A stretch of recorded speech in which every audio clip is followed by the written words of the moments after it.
पहले जो महार या जो शूद्र थे उनको पहले शिवाजी महाराज की इसमें भी मावड़े करके रखा था, सैनिक करके रखा था। उसके बाद अंग्रेज़ों ने भी जो अंग्रेज़ों की जो सेना थी उसमें भी वो महार सैनिक रहे। उसके बाद में कुछ समय के बाद यानी मनुवादी लोगों ने कुछ उनको शूद्र है करके निकाल दिया। उसके बाद में फिर 1941 में बाबा साहब ने महार रेजिमेंट की स्थापना की। तो इन्होंने बोला भाई हम युद्ध करके क्या करेंगे, हमें तो गुलाम बना दिया जाता है, मार दिए जाते हैं। तो उन्होंने बोला हम आपको आज़ादी दिला देंगे, और इसलिए अंग्रेजों के साथ मिल करके 500 महार बटालियन उनकी एक सेना बनाई गई। और पेशवाओं की जो लड़ाई हुई वहाँ पर पूना में भीमा कोरेगांव पे, वहाँ पर 28,000 पेशवाओं के साथ में इनकी जब लड़ाई हुई तो इनकी जो जीत थी, अंदर से गुलामी थी, वो भावना को ख़त्म करना था। और इसलिए इन्होंने इतने सारी जो पेशवाई थी उनको ख़त्म करके इस देश के अंदर में एक आज़ादी का रास्ता खोल दिया। 1 जनवरी 1818 की वो लड़ाई, जिस लड़ाई को पूरे देश और दुनिया में गर्व से याद किया जाता है, क्योंकि एक ऐसी ऐतिहासिक लड़ाई जहां पर 500 महार शूरवीरों ने तकरीबन 28,000 पेशवाओं को जिस तरीके से निस्तनाबूद किया, और इस लड़ाई से कहीं न कहीं ये बदलाव जो हुआ वो तमाम बहुजन महापुरुषों का कहने के निर्माण, महात्मा ज्योतिबा फुले से लेकर तो आज हमको वर्तमान स्थिति तक जो हमको भारतीय संविधान देखने को मिलता है, ये इसीलिए कि ये तमाम 500 महार शूरवीरों ने वो लड़ाई जो अपने स्वाभिमान की, अपने अस्तित्व की अगर नहीं लड़ी होती तो आज देश के जो हालात है, खासतौर पर बहुजन समाज जो जिंदगी जी पा रहा है, वो कभी भी संभव नहीं हो पाता। इस वक्त मैं महाराष्ट्र के गोंदिया में मौजूद हूँ और मेरे पीछे आप जो स्तंभ देख पा रहे हैं, ये स्तंभ प्रतीक है वो विजय स्तंभ का, जो कि पुणे के भीमा कोरेगांव में बना हुआ है, क्योंकि उस भीमा कोरेगांव के स्तंभ पर उन तमाम 500 महार शूरवीरों के नाम उकेरे गए हैं, जिन्होंने अपने वीरता का ऐसा ऐतिहासिक परिचय दिखाया जो कि आज भी स्वर्ण अक्षरों में लिखा हुआ है। मेरे पीछे महार रेजिमेंट के तमाम यहाँ पर जो साथी मौजूद है, जिन्होंने अपना जो महत्वपूर्ण समय इस महार रेजिमेंट में दिया है। आखिर इनका इस 1 जनवरी 1818 के इस शौर्य दिन को मनाने के पीछे का मकसद क्या है, यहाँ पर वो एकत्रित क्यों हुए हैं, इसकी क्या मंशा है, वो तमाम चीज़ें उनसे जानने समझने की कोशिश करेंगे। सर, क्या कहेंगे आज शौर्य दिन के उपलक्ष्य पर? आपका परिचय दीजिए पहले। मैं ऑर्डिनरी सूबेदार मेजर रामदास तांडेकर। सबसे पहले मैं आजी माजी सैनिक गोंदिया जिले की सभी मेरे टीम की तरफ से जो 500 महार सूरवीर हमारे, उनको सत नमन करते हुए गोंदिया जिले की तरफ से उनको मैं दोबारा नमन करता हूं और उनको याद करता हूं। हमारा महार रेजिमेंट के तरफ से जो हमारा महार रेजिमेंट में 1941 को जो हमारा महार रेजिमेंट खड़ा हुआ, उसमें इनका काफ़ी योगदान है। और ये कोरेगांव, भीमा कोरेगांव जो स्तंभ है, हमारे महार रेजिमेंट सागर में भी स्थापित किया है, और हम लोग बड़े गौरव के साथ इस दिन को मनाते हैं और हमें बड़ा आनंद आता है। धन्यवाद। सर, महार रेजिमेंट को बनाने का क्या मकसद होगा? क्यों इस रेजिमेंट को ही बनाया गया? पहले जो महार या जो शूद्र थे उनको पहले शिवाजी महाराज की इसमें भी मावड़े करके रखा था, सैनिक करके रखा था। उसके बाद अंग्रेज़ों ने भी जो अंग्रेज़ों की जो सेना थी उसमें भी वो महार सैनिक रहे। उसके बाद में कुछ समय के बाद यानी मनुवादी लोगों ने कुछ उनको शूद्र है करके निकाल दिया। उसके बाद में फिर 1941 में बाबा साहब ने महार रेजिमेंट की स्थापना की। एक चीज समझ में आ रही कि देश में जो हालात अभी निर्माण है, हाल ही में अपने परभनी का एक मामला देखा है ना, उस इस तरीके से ये चीजें जो हो रही देश में, इस वातावरण को लेकर क्या कहना चाहेंगे? अभी वातावरण जो अभी फिलहाल है उससे हम उतना ताल्लुका तो रखते नहीं है। हमारा जो यहाँ पे गोंदिया के संगठन है, उसको संगठन को हम एकत्रित करने के लिए हमारा एक परिवार यहाँ पे होना चाहिए, एक परिवार रहना चाहिए। और उसके बदौलत साल में हम एक बार, पिछले साल से हमने यहाँ पे महार शौर्य दिन मनाना शुरू किया हमने। चलिए सर, क्या कहेंगे आज के इस आप आ जाइए, आप आ जाइए। हाँ सर, क्या बताएंगे आज समता सैनिक दल को लेकर? आप जिस वेशभूषा में हैं, आज 1 जनवरी है, शौर्य दिवस मना रहे थे काफी लोग। ये दिन मनाने का एक जो महार बटालियन का इतिहास है, हाँ। जो अपने स्वाभिमान के लिए, अपने अस्तित्व के लिए लड़ाई लड़े। हाँ। उस वक्त तो 4 वर्ण थे। हाँ। 4 वर्ण के माध्यम से उसको दलित यानी छुआछूत का मामला था। तो जो महार बटालियन है कि वो बोल रहे थे कि हमको स्वाभिमान से जीने दो, स्वाभिमान के हक से रहने दो, हम भी इंसान हैं। ये पेशवा को बोले कि भी हम जो बात कर रहे हैं हमारे स्वाभिमान के लिए, हमारे हक के लिए, लेकिन पेशवा कहे ना कि तुमको रत्ती भर भी एक सुई भरी जगह नहीं देंगे। तब सिद्धनाथ महारी बोले ये तो इल्जाम भी लगाया जाता है कि अंग्रेजों के समर्थन में लड़ाई लड़ी गई थी। देखो ये बराबर नहीं है, क्योंकि अंग्रेज के साथ में लड़ने का ये महार बटालियन नहीं लड़ रहे थे। क्यों कि हमारा हक अधिकार जिस जमीन में पैदा हुए उस जमीन में रहे, हम जमीन से या मातृभूमि से प्रेम था, तो उस जमीन की खातिर हम लड़ना चाहते, लेकिन अंग्रेजों के साथ में नहीं, ऐसा था।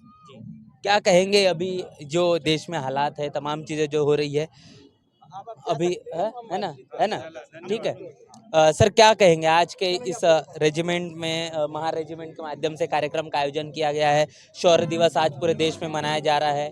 भीमा कोरेगांव में बड़े तादाद में लोग वहां पर मौजूद हैं, क्या कहेंगे? मैं ये बताना चाहूँगा, आज शौर्य दिन के अवसर में सभी जो हमारे शहीद हुए सैनिक, इनको अभिवादन करता हुआ मैं संतोष खोबरागड़े तेली समाज से हूँ। परंतु इस देश के अंदर में हमने जब देखा इतिहास कि शौर्य दिन जो मनाया जाता है वो 1 जनवरी 1818 में वो लड़ाई को जीती गई थी। जो लड़ाई हमारी 200 साल पहले जो पेशवाओं का राज था, शिवाजी महाराज का राज खत्म होने के बाद उनके लड़के जो संभाजी है, इनको 16 साल में जिन लोगों ने ख़त्म किया और उनके जिन लोगों ने समाधि के जो टुकड़े टुकड़े कर दिए थे उसको जमा करके जिन्होंने उनको समाधि दिया या उनको स्थान दिया, एक अच्छा मरने के बाद जो देते हम किसी को सम्मान, तो वो पूरे समझो महार समाज बोलो और भी जो योद्धा थे शिवाजी के समय के, उन्होंने वो जो जगह दी, मगर उनको इतना मारा गया और उसके बाद उस समाज को इतना गुलाम बनाया गया कि उनको सामाजिक व्यवस्था से बहुत दूर रखा गया। उनको रास्ते पर चलते हुए भी उनके जो पैर उमड़ जाए उसके लिए झाड़ू उनके कमर में बांधा गया। उनका जो थूक है वो रास्ते पे ना थूके उसके लिए गले में मटका बांधा गया। और इस तरह की गुलामी में जीते हुए जब अंग्रेज हमारे देश में आए, उन्होंने यहाँ की व्यवस्था को बदलना चाहा, मगर यहाँ ब्राह्मणिकल व्यवस्था। लेकिन ये तो कहा जाता है कि अंग्रेजों ने बहुत सारे फायदे किए, बहुत सारी चीजें जो सुविधाएं भी देश के अंदर में लाए, पर आप कह रहे हैं कि अंग्रेजों ने जो है वो तकलीफ देने का काम। अंग्रेज जब यहाँ आए तो उन्होंने तकलीफ देने का काम नहीं किए, जो मजलूम लोग थे उनको इस रास्ते से लाने का काम किया, उनको अच्छे काम दिया। पर ये ब्राह्मणिकल फोर्स थी, उनको काम नहीं करने देना चाहती थी और इसलिए इन सेना को जो पेशवाई थी इसको ख़त्म करने के लिए अंग्रेजों ने इनका सहारा लिया। जब इनका सहारा लिया, इनको जब युद्ध के लिए पुकारा गया तो इन्होंने बोला भाई हम युद्ध करके क्या करेंगे, हमें तो गुलाम बना दिया जाता है, मार दिए जाते हैं। तो उन्होंने बोला हम आपको आज़ादी दिला देंगे और इसलिए अंग्रेजों के साथ मिल करके 500 महार बटालियन उनकी एक सेना बनाई गई। और पेशवाओं की जो लड़ाई हुई वहाँ पर पूना में भीमा कोरेगांव पे, वहाँ पर 28,000 पेशवाओं के साथ में इनकी जब लड़ाई हुई तो इनकी जो जीत थी, अंदर से गुलामी थी, वो भावना को ख़त्म करना था और इसलिए इन्होंने इतने सारी जो पेशवाई थी उनको ख़त्म करके इस देश के अंदर में एक आज़ादी का रास्ता खोल दिया। सर क्या नाम लिखते हैं? हाँ, क्या नाम है आपका? मेरा नाम संतोष खोबरागड़े है, मैं तेली समाज से हूँ और बहुजन मूवमेंट में बहुत काफ़ी समय से काम कर रहा हूँ, जब से मुझे फुले शाह अम्बेडकर का विचारधारा समझ में आई। ओबीसी तबके से आने के बाद भी इस भीमा कोरेगांव के दिन को, शौर्य दिन को, खासतौर पर जो अनुसूचित जाति के जो लोग मनाते हैं, इसमें आपका सहभाग, आपका यहाँ पर मौजूदगी होना कि तो क्यों ज़रूरी है? क्यों आपको लगता है कि यहाँ पर आप इस शौर्य दिन को मनाना चाहिए? सर मुझे लगता है कि जब ये अगर वो दिन नहीं होता तो शायद इसके बाद आज़ादी के रास्ते नहीं खुलते। ज्योतिबा जिन्होंने स्कूल दिया महिलाओं को, वो नहीं आ पाता और इस तरह से जो शिवाजी महाराज के 10वें वंशज है साहूजी महाराज, ये पढ़े लिखे राजा इस देश को निर्माण मिलते नहीं। आज LLM किए हुए जो राजा मिले हैं, जिसकी वजह से उन्होंने अपना राजपाट का पैसा शिक्षा पे खर्च किया, जहां बाबा साहब जैसे बहुत सारे विद्वान खड़े हुए जिन्होंने इस देश की आज़ादी की लड़ाई को एक संवैधानिक रूप से जो मनुस्मृति जला करके जो हमें हक अधिकार दिया। और उसी के नाते मुझे लगता है कि हर किसी भारतीय का कर्तव्य है कि इस दिन को मनाना चाहिए। और आज जो नया साल का पहला दिन आता है, ये आजकल हमारे जो नवयुवक है ये शुद्ध होकर दारू के अलग अलग नशे में इस दिन को गुजारते हैं। मैं उनको एक संदेश देना चाहूँगा कि ये जो दिन है आज का, ये धुंध में नहीं तो शुद्धि में उसको मनाना चाहिए, यही संदेश मैं दूँगा। हमारा इतिहास काफ़ी गौरवशाली है जो आपने बताया भी, लेकिन देश में जो हालात इस वक्त है, भारतीय संविधान को लेकर छेड़खानी होती है और उसके लिए जब न्याय की लड़ाई लड़ी जाती है तो न्यायिक हिरासत में भी हमारे व्यक्ति को मार दिया जाता है, सोमनाथ सूर्यवंशी जिनका नाम है। तो कैसा देख रहे हैं जब वहाँ पर भी एक समय में हमको 1818 में लड़ाई लड़नी पड़ रही है, आज भी देश के अंदर अपने अधिकारों को लेकर लड़ाई लड़नी पड़ रही है। देखिए, आज की जो लड़ाई है, जो हम देखते हैं कि ज्योतिबा फुले ने लड़ते लड़ते सत्यशोधक समाज की जो स्थापना करी थी कि भाई इस सत्य को जानो, समाज के लोगों सत्य को जानो कि तुम्हारी जो लड़ाई है, तुम्हारा जो इतिहास है छुपाया जा रहा है, और इसी को काउंटर करने के लिए कांग्रेस बनाई गई 1818 में। और उसके बाद इस देश के अंदर में डॉक्टर बाबा साहब आम्बेडकर को मौका मिला, इन्होंने इस देश का संविधान दिया और उस वक्त कहा कि भाई मैं इस देश को द्विदलीय जनसंघ दे रहा हूँ। एक वो दल जिन्होंने हजारों सालों से इन पर जुल्म जाए और एक वो दल जो जुल्म सहता था। तो जुल्म को ना सहे इसके लिए संविधान को पढ़ना जरूरी है, और जो कोई संविधान पढ़ेगा वो इस जुल्म के खिलाफ लड़ने के लिए तैयारी कर लेगा। और इसीलिए ये मनोवादी है जिनकी पीढ़ियाँ आज सत्ता में जाकर बैठी है, क्योंकि संविधान सबके लिए बना है, और जिनके लिए बना है उन लोगों ने अभी तक संविधान नहीं पढ़ा है। तो मैं यहाँ से ही संदेश देना चाहूँगा आपके चैनल के माध्यम से कि सभी लोग संविधान को समझे। संविधान का जो 26 भागों में 25 भागों में आज संविधान का वर्गीकरण है, ये हर भागों में क्या है, 5 से 15 भागों में मात्र सरकारें बनाने के लिए बताया गया है। सरकारों के आपसी संबंध है, सरकारों के लिए लगने वाले अधिकारी, सरकारों को लगने वाले अधिकारी, साथ साथ चुनाव आयोग, ये 5 से 15 यानी 252 अनुच्छेद से 305 अनुच्छेद, इतना बड़ा भाग सिर्फ संविधान में सरकारों के लिए दिया है। 1 से 5 में मूलभूत अधिकार कर्तव्य लोगों के लिए, वो उन्होंने पढ़ना चाहिए।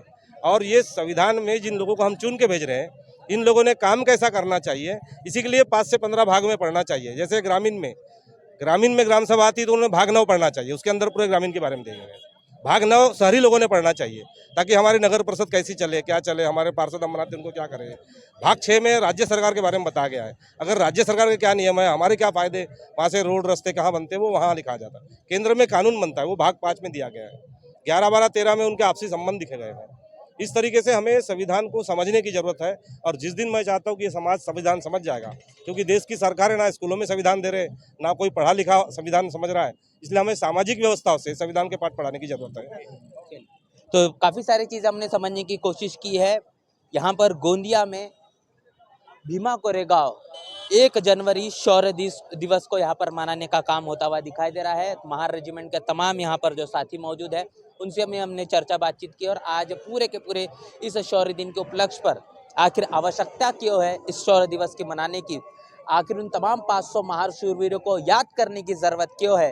बाबा साहब ये कहते हैं कि जो कौम, जो व्यक्ति अपना इतिहास नहीं जानता, तब तक वो कौम, वो व्यक्ति, वो समाज अपना इतिहास निर्माण नहीं कर सकता। और आप अगर अपना इतिहास जानेंगे तो अपने इतिहास को निर्माण कर पाएंगे। और जो इतिहास हम देखते हैं तो बाबा साहब ये भी कहते हैं कि आप भेड़ बकरियों की संतानें, औलादें नहीं हैं, आप उन तमाम 500 महार शूरवीरों की संतानें हैं जिन्होंने शेर की तरह अपनी ज़िंदगी को जिया और उसी तरीके से लड़ाई लड़ी। पूरी की पूरी चर्चा बातचीत को लेकर आपकी राय, आपकी प्रतिक्रिया लिखकर कमेंट बॉक्स में जरूर बताएं। बने रहे नेशनल चौपाल के साथ, मिलते हैं नए वीडियो में, तब तक के लिए जय भीम, जय भारत।